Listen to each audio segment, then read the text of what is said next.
রাতের বেলা চলে এসেছি ভৈরবে। সকাল সকাল মায়ের হাতের চটা, যেটাকে চাপটি বলে,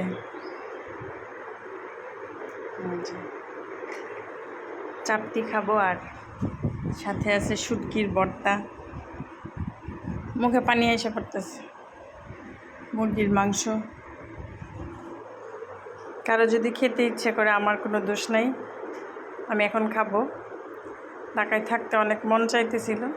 সকালে ঘুম থেকে উঠে দেখি মা বানায় রাখছে গরম গরম চটা আর শুটকির ভর্তা। সেই মজা।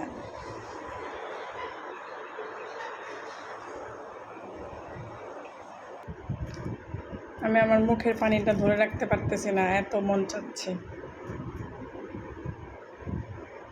চটা আর শুটকির ভর্তা এখন খাবো। ইয়াম্মি। Okay, by.